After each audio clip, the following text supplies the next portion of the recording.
Kineska fabrika za proizvodnju plastičnih granula u Jagodini kompanije Yinhong Da stavljena je pod krov. Za početak biće zaposleno 30 radnika, a kasnije preko 100 radnika.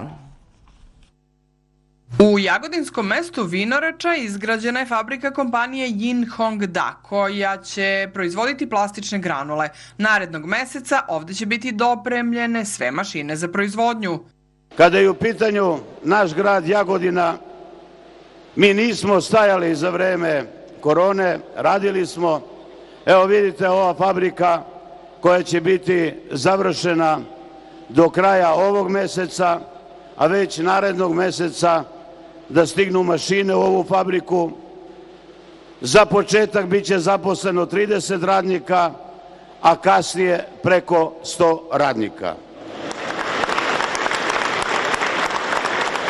Ova fabrika će proizvoditi granulate od plastike i izvoziti u više država u celom svetu.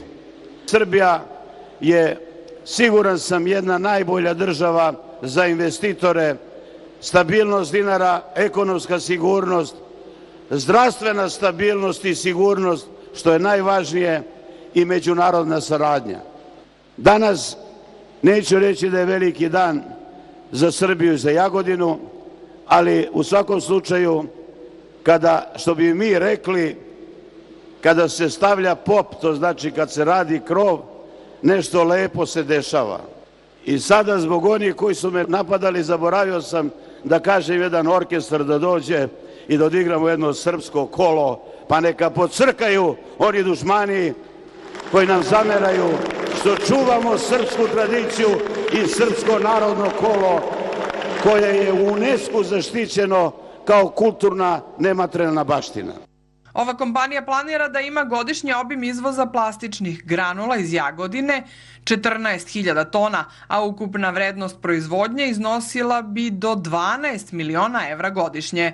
Dragan Marković Palma je najavio i za 10. jun otvaranje nemačke fabrike Fischer u Jagodini, u kojoj već radi 150 radnika koji su prošli obuku u Nemačkoj, a ukupno će biti zaposleno 350 radnika i proizvodit će delove za automobile.